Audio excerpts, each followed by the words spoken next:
वक्फ board के खिलाफ हैं हम लोग। हैं कौन, ये इनकी हैसियत क्या है? ये दलाली बंद करें भाजपा की। ना किसी को बिल का रंग रूप पता है, ना किसी को पता है किस तरीके से चर्चा का विषय बनेगा। ये तो बिल आ रहा है, बिल नहीं आया उससे पहले प्रॉपर्टी नहीं छीनी जा रही। हिंदू मुस्लिम सिख ईसाई हम सब भाई भाई हैं, तो अगर किसी एक के लिए लॉ आएगा तो दूसरे के लिए भी वही लॉ लागू होगा। कहीं न कहीं भारतीय जनता पार्टी की निगाह इस देश की बेशकीमती वक्फ जमीनों पर है, जिसको कब्जा करके अपने उद्योगपति मित्रों को देना चाहते। वक्फ बोर्ड के खिलाफ हैं हम लोग, इसलिए खिलाफ हैं क्योंकि भारतीय जनता पार्टी हर जगह हस्तक्षेप करना चाहती है। भारतीय जनता पार्टी हर जगह अपना कंट्रोल चाहती है। सर साथ ही जो अजमेर के हैं वो लोग सपोर्ट कर रहे हैं, अजमेर के चिश्ती लोग, वो लोग कह रहे हैं कि इसको भ्रम फैलाया जा रहा है, ये सही है। ये भारतीय जनता पार्टी किससे क्या कहलवा दे, किससे क्या करवा दे, ये भारतीय जनता पार्टी का कमाल है। 10 साल तक आपकी सरकारें रहीं, राज्यों में आपकी सरकार 11 साल से है। आपने आपकी राज्य सरकारों की रिपोर्ट के आधार पे आपने सब उसको वामसी पोर्टल पे ऑनलाइन किया, आपने सुप्रीम कोर्ट में एफिडेविट दिया, तो ये कानून क्यों ला रहे भाई? किरण रिजिजू कह रहे हैं कि सभी प्रोविजन पहले, आप तो खुद कह रहे हो कि सारे नियम, सारी जमीनें आपने नियमानुसार नियमित कर दिया है और उसको पोर्टल पे डाल दिया, ऑनलाइन कर दिया। अब क्या बचा हुआ है? केंद्रीय मंत्री किरण रिजिजू वही कह रहे हैं कि सारे प्रोविजन पहले से जो एग्जिस्ट, ये देश में नफरत फैलाने के लिए बिल लाया जा रहा है, झगड़ा कराने के लिए। इस बिल के पीछे बीजेपी का कोई मकसद नहीं है इस देश के नौजवान बेरोजगारों को गली गली मोहल्ले मोहल्ले झगड़ा कराने में लगाना, इसलिए ये बिल लेके आ रहे हैं। और एक बात और जान लेना कि आज ये बिल वक्फ के खिलाफ आ रहा है, कल को ये बिल मंदिर के खिलाफ आएगा, कल को ये बिल गुरुद्वारे के खिलाफ आएगा, कल को ये बिल चर्चेज के खिलाफ आएगा और सारी धार्मिक संपत्तियों को कब्जा करके अपने दोस्तों को देने का काम, अपने पूंजीपति मित्रों को देने का काम नरेंद्र मोदी जी करेंगे। इस देश में सांप्रदायिक सद्भाव बिगाड़ने के लिए योजना बनाई गई थी, बनाया गया और जबरदस्ती जल्दी से जॉइंट पार्लियामेंट्री कमेटी में उसको पास कराया गया। विपक्ष को हजारों पन्नों की रिपोर्ट एक दिन पहले दी गई, न पढ़ने का मौका मिला न कुछ है, और बहुमत के बल पर उसको पास करा लिया। यहाँ भी करा लेंगे, इनका उद्देश्य यही है। जब से सत्ता में बीजेपी आई है, बीजेपी का उद्देश्य सिर्फ ये रहा है कि किस तरह से इस देश में सद्भाव बिगड़े। सर, किरण रिजिजू का कहना है कि मासूम मुसलमानों को वक्फ अमेंडमेंट बिल को लेकर गुमराह किया जा रहा है, कुछ लोग इसे गुमराह कर रहे हैं, ऐसा दिखा रहे हैं कि जैसे प्रॉपर्टी छीनने की वो लोग कोशिश कर रहे हैं। प्रॉपर्टी छीन रहे ही, ऐसा है। ये तो बिल आ रहा है, बिल नहीं आया उससे पहले प्रॉपर्टी नहीं छीनी जा रही। लोग प्रॉपर्टी छोड़िए, लोगों को जान से मारा जा रहा है, लोगों की हत्याएं की जा रही हैं, लोगों को पुलिस संरक्षण में मारा जा रहा है, तो प्रॉपर्टी छीनने का अगर उन्हें संदेह है, डर है, तो सही है। देखिए, हर संडे को बैठकर माइनॉरिटीज अफेयर्स मिनिस्टर अगले हफ्ते की बात करते हैं कि वक्फ बिल लाएंगे। ये पिछले 3 महीने से हम यही बात सुन रहे हैं और बीएसी में ये डिस्कशन के लिए आता भी नहीं है। तो या तो वो पब्लिक का ध्यान भटकाने का काम कर रहे हैं, या फिर उनकी मंशा ही नहीं है कि बिल पेश हो, क्योंकि वो जानते हैं कि उनके पास बहुमत नहीं है और जेडीयू हो, टीडीपी हो और चिराग पासवान जी की पार्टी हो, शायद उसको समर्थन ना दें और उनका खुद का बहुमत है नहीं। तो रोज रोज एक एजेंडा बना देना, संडे को प्रेस कॉन्फ्रेंस कर ये कहना कि हम लाएंगे, हम चाहते हैं समर्थन मिले, तो दिखाता है कि ये किसी इंपॉर्टेंट चीज से ध्यान भटकाने का काम कर रहे हैं। वो इंपॉर्टेंट चीज ये भी हो सकती है जो यूएस टैरिफ्स लागू होने वाले हैं 2 अप्रैल से। फार्मा इंडस्ट्री, बाकी सारी इंडस्ट्रीज ये मांग कर रही हैं कि यूएस को से किसी तरीके से बातचीत कर ये रेसिप्रोकल टैरिफ्स हटाया जा सके, क्योंकि देश में इकोनॉमिक व्यवस्था गड़बड़ाएगी।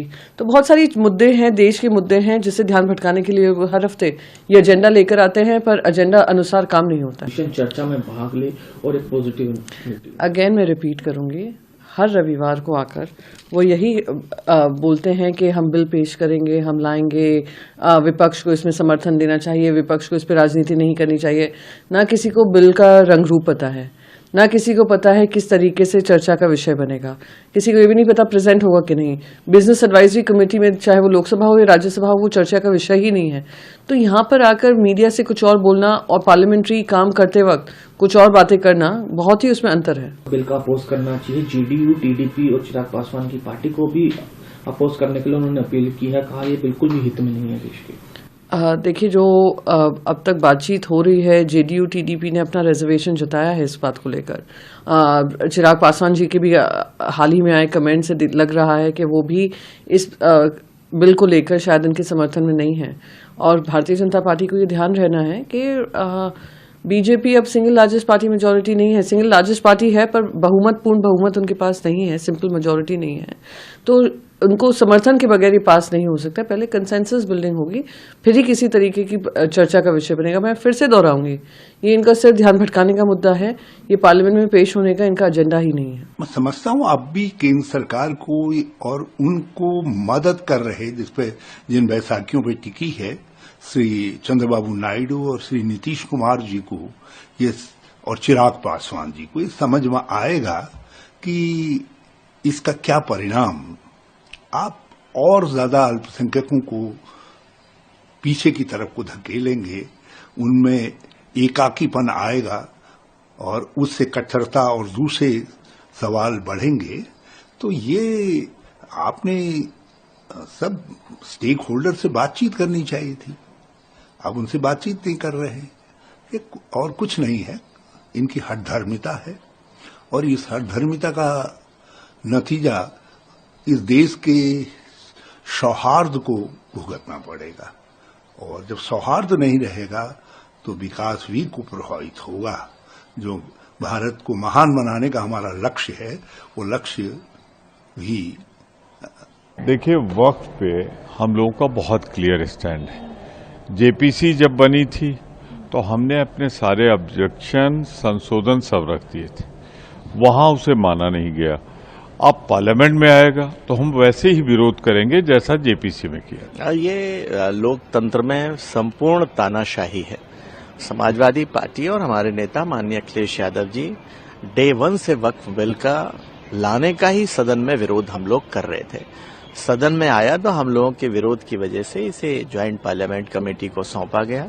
हमारे मेंबर मुहिबुल्लाह नदवी सहित विपक्ष के जितने भी मेंबर थे, उनके एक भी अमेंडमेंट को स्वीकार नहीं किया गया। वक्फ बिल को लेकर के सड़कों पर भी आम आदमी उतर करके अपनी बात रखने का प्रयास कर रहा है, क्योंकि उसे लग रहा है कि सदन में उसे न्याय नहीं मिल पा रहा है। कहीं न कहीं भारतीय जनता पार्टी की निगाह इस देश की बेशकीमती वक्फ जमीनों पर है, जिसको कब्जा करके अपने उद्योगपति मित्रों को देना चाहती। हमें पूरी आशंका थी कि इसी सेशन में लास्ट के दिनों में ये वक्फ बिल लाएंगे, और अगर ये लाते हैं तो इसका जम करके विरोध सदन के अंदर भी समाजवादी पार्टी करेगी और सदन के बाहर भी इसका विरोध करेगी। सर, सैयद नसीरुद्दीन चिश्ती हैं जो ऑल इंडिया सूफी सदा नसीन काउंसिल के हैं चेयरमैन है। उन्होंने कहा है कि वक्फ अमेंडमेंट बिल है गवर्नमेंट जो लेकर आ रही है, उस पर ये उम्मीद है कि जेपीसी सारी पार्टीज को पेशेंटली ने सुना है और कुछ जो रिपोर्ट लेकर आई है गवर्नमेंट को, उन्होंने ये भी कहा है कि जो चेंजेस करे जा रहे हैं उससे घबराने की जरूरत नहीं है। और ये भी कहा है कि जो ऑफिशियल स्टेटमेंट है उन्हें ही माने और अभी प्रोवोक करने की कौन है ये?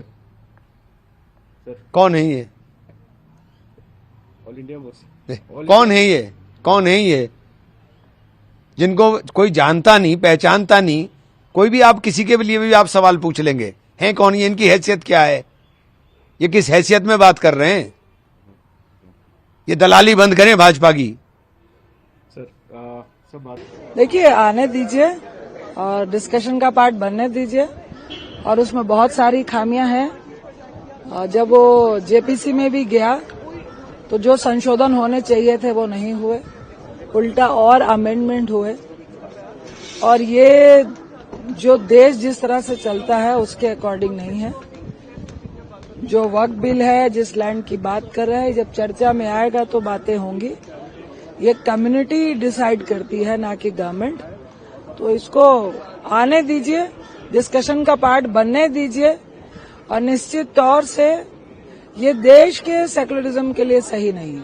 आपकी पार्टी कह रही है कि एंटी कॉन्स्टिट्यूशनल है, क्यों आप लोग कह रहे हैं? देखिए, तभी मैंने बोला कि सदन में आने दीजिए। जो आप कर रहे हैं, हमारा सधर्म देश है और सबके लिए वन नेशन अगर है तो सबके लिए वन लॉ होता है। तो इसमें बहुत सारी बातें लिख कर आएंगी। हिंदू, मुस्लिम, सिख, ईसाई, हम सब भाई भाई हैं।